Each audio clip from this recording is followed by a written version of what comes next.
Film शुरू होती है और हम रोजर नाम के एक लड़के को देखते हैं जो 16 साल का है और काफी नॉटी बच्चा है। रोजर अपने से बड़ी औरतों पर नजर रखता है। अभी रोजर समर वेकेशंस पर अपने घर जा रहा होता है तो उसे लेने के लिए रोजर की मॉम ने अपनी एक मेड मुल्लेर को घोड़ा गाड़ी देकर भेजा था, लेकिन रास्ता बहुत ही खराब था जिस वजह से मुल्लेर के गुब्बारे हवा में उड़ रहे थे, जिसे रोजर देखता ही रह जाता है। और मुल्लेर भी रोजर से कुछ नहीं कहती, वो भी इंजॉय करती है। खैर रोजर अपने घर पहुंचता है जहाँ फैमिली के सभी मेंबर्स उसका वेलकम करते हैं, लेकिन रोजर के मॉम की नजर उसके पैंट पर पड़ती है जो मुल्लेर के गुब्बारे देखकर बाहर आकर उन्हें फोड़ना चाहता था। तभी वहाँ पर खड़ी रोजर की मासी रोजर का बचाव करते हुए कहती है, कम ऑन, इस उम्र में ऐसा होना नॉर्मल है। और यहीं पर हमें दिखाया जाता है कि रोजर की एक बहन भी है, बर्था। बर्था रोजर को पास ही के जंगल की सैर कराने ले जाती है और फिर से रोजर की मुलाकात मुल्लेर से होती है। यहाँ पर मुल्लेर को बहुत ही जोर की सुसु लगती है और मुल्लेर रोजर के सामने ही सुसु करने बैठ जाती है। रोजर ये देखकर शॉक हो जाता है और वहाँ से जंगल की दूसरी तरफ चला आता है, लेकिन उसका पैर फिसलकर वो पास ही के झाड़ियों में गिर जाता है। और रोजर देखता है उसके घर की एक मेड गुशीला एक अनजान आदमी के साथ डॉक्टर डॉक्टर खेल रही है। गुशीला यहाँ पर रोजर को देख लेती है और हंसने लगती है जैसे मानो कुछ हुआ ही ना हो। ये देखकर रोजर फिर से डर जाता है और वहाँ से जंगल की दूसरी तरफ चला आता है। अब रात होने पर सब लोग डिनर करने बैठ जाते हैं। रोजर की मॉम बहुत ही स्ट्रिक्ट होती है और बात बात पर रोजर को टोकती रहती है। डिनर खत्म कर रोजर कमरे में सोने के लिए आ जाता है, लेकिन कमरे के बाहर कुछ आवाजें आ रही होती है। बाहर आकर देखने पर एक दूसरी मेड हेलेना को कोई पीछे से घपाघप वाली पनिशमेंट दे रहा था। अब ये देखकर रोजर कमरे में वापस चला आता है। इसी दौरान यहाँ पर बर्था भी आ जाती है और दोनों बातें करने लगते हैं। अगली सुबह बर्था रोजर को एक नदी किनारे ले जाती है जहाँ पर घर के सारे मेड नहाते हुए अपने अपने सीक्रेट शेयर किया करते थे। ये सब एक पेड़ के पीछे खड़े होकर दोनों देख और सुन रहे थे। तभी नदी के दूसरी साइड पर 3 लोग आ जाते हैं। ये भी लोग रोजर के घर के नौकर होते हैं और मेल लोग फीमेल मेड को अपने हथियार दिखाने लगते हैं। इसके रिप्लाई में गुशीला भी अपना बैक साइड इन लोगों को दिखा देती है, जिसे देखकर इन मेल लोगों की खुशी का ठिकाना ही ना रहा और गुशीला की भी बैक साइड रोजर देख लेता है। अगले सीन में हम रोजर की बड़ी बहन इलिसा को देखते हैं जो अपने पापा के साथ घर पर आई हुई थी। इलिसा का बहुत ही ग्रैंड वेलकम किया जाता है, लेकिन इलिसा रोजर को बस हाय बोलकर ही अपना इंट्रोडक्शन देती है, जिससे रोजर काफी नाराज हो जाता है। रोजर का नाराज चेहरा देखकर बर्था उसे एक चर्च ले आती है जहाँ पर दोनों एक जगह छुपकर अपनी मासी की बातें सुनने लगते हैं। और यहाँ पर मासी अपने पादरी के सामने बता रही होती है। मासी बताती है कि मुझसे एक पाप हो चुका है। पादरी क्वेश्चन करता है, तुमसे क्या पाप हुआ है? मासी बताती है, रोजर कुछ दिन पहले ही छुट्टियां मनाने के लिए यहाँ पर आया है और जब से मैंने उसे देखा है उसी पल से मुझे रोजर से प्यार हो गया है। कई बार मैंने खुद को इंटीमेट होते हुए भी इमेजिन किया है। ये सब बातें रोजर सुन लेता है और खुशी के मारे छत से नीचे गिर जाता है। और अब पादरी रोजर को पकड़कर उसकी मॉम जो बहुत स्ट्रिक्ट है उनके सामने ले आता है और सारी बातें उन्हें बता देता है। रोजर की मॉम पादरी से पूछती है, आप ही बताइए अब मुझे क्या करना चाहिए रोजर के साथ? पादरी कहता है, रोजर के पिछवाड़े पर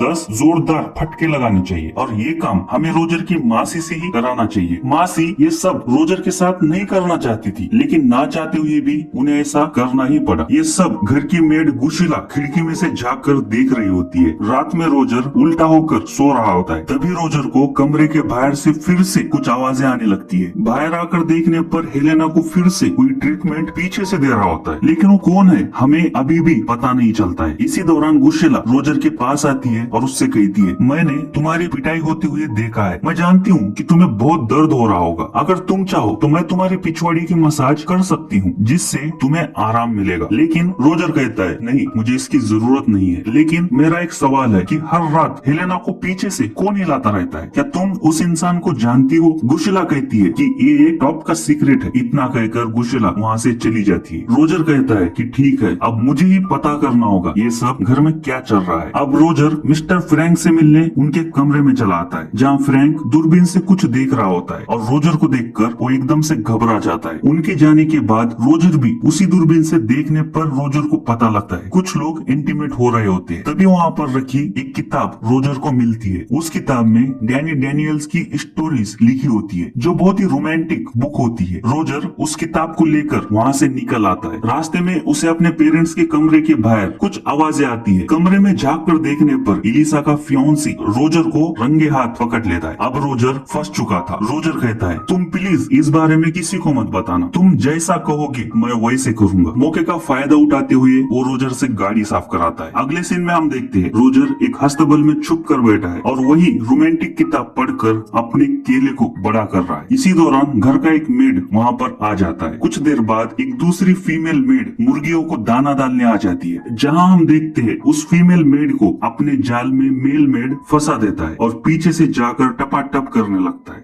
मेड रोजर को देखकर हेल्प मांगने लगती है। हेल्प करने जब रोजर आगे बढ़ता है तब मेड कहती है अभी नहीं, थोड़ा रुको। थोड़ी देर बाद इससे पता चलता है कि घर की मेड भी मजे ले रही थी। बाहर आकर देखने पर आदमी अपना काम पूरा कर चुका था। सीन शिफ्ट होता है जहाँ पर रोलिन रोजर से जूता साफ करने कहता है। रोजर के मना करने पर रोलिन रोजर के मॉम को सब बता देता है। रोलिन बताता है पिछली रात रोजर आपके कमरे के बाहर ताकाझाकी कर रहा था। ये सुनकर रोजर की मॉम को बहुत ज्यादा गुस्सा आता है। वो रोजर से कहती है तुम ऐसा करोगे मैंने कभी नहीं सोचा था रोजर, तुम अभी मेरे आंखों के सामने से दूर चले जाओ। लेकिन बाहर जाते हुए रोजर अपनी किताब इलिसा की किताब से चेंज कर देता है और जब इलिसा उस किताब को पढ़ती है तब उसे भी बहुत अच्छा लगने लगता है। रोजर भी इलिसा को चुप कर देख रहा था। यहाँ से सीधे अब रोजर गुशला के पास जाता है जो किचन में काम कर रही थी। पीछे से रोजर गुशला को पकड़ लेता है, बट गुशला ये सोच रही थी कि कोई नौकर होगा जो उसे पीछे से पकड़े हुए है और डिफेंड करते हुए वो एक प्लेट रोजर के माथे पर फोड़ देती है। लेकिन गुशला देखती है कि ये तो रोजर है, जिसके बाद गुशला भी रोजर के साथ घपाघप करने के लिए तैयार हो जाती है। लेकिन तभी घर की एक मेड वहाँ पर आ जाती है और रोजर को वहाँ से भी भाग जाना पड़ता है। अब रोजर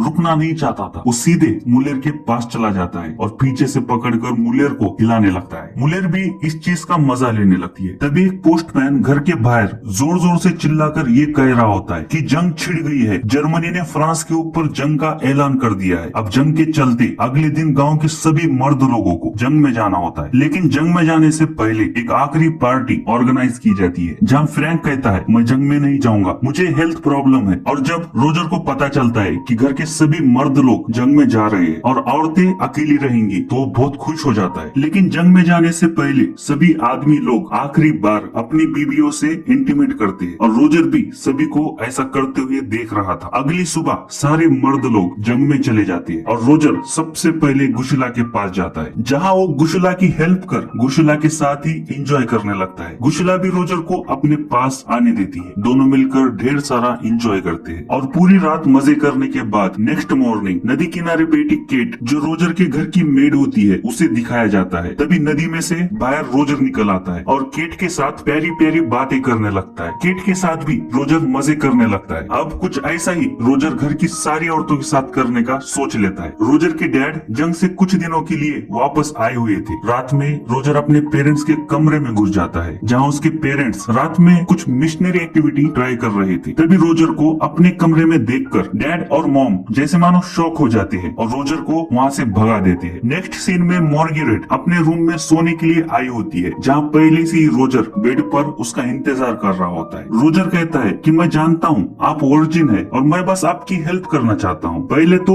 वो मना करती है और कहती है कि रोजर ये गलत है, लेकिन थोड़ी देर बाद वो भी मान जाती है और रोजर मार्गरेट की भी मजे लेने लगता है। अब हम हेलेना को देखते हैं जो चाय नाश्ता लेकर आ रही थी, लेकिन सारे मर्द लोग तो जंग में जा चुके थे तो उसके पास कोई ऑप्शन नहीं था, जिस वजह से मेड सीधे रोजर के कमरे में आ जाती है। रोजर कहता है कि तुम इसी टाइम पर इस जगह क्यों आती हो? हेलेना बताती है कि मैं तो बस चाय नाश्ता देने के लिए यहाँ पर आई थी। ये कहकर हेलेना जाने लगती है। तभी पीछे से रोजर पकड़ लेता है और हेलेना का गेम बजाने लगता है। अगले सीन में हम देखते हैं बर्ता और रोजर गार्डन में बैठे हुए थे। तभी बर्ता कहती है कि देखो रोजर कौन जा रहा है। रोजर देखता है ये तो एलिसा है। अब रोजर जल्दी से एलिसा के पास जाता है जो कि घोड़ों को साफ कर रही थी। रोजर एलिसा को भी अपने जाल में फंसा लेता है। पहले तो एलिसा रोजर के साथ करने से मना करती है, बट एलिसा ने वो रोमांटिक वाली किताब पढ़ रखी थी और वो भी खुद को रोक नहीं पाती और दोनों घोड़ों के तबीले में ही काम करने लग जाते हैं। काम होने पर रोजर बहुत ही खुशी से बाहर आ जाता है। एलिसा के भी चेहरे पर हम खुशी देख सकते हैं, यानी एलिसा भी खुश थी। और अब रोजर के पास आने के लिए घर की औरतें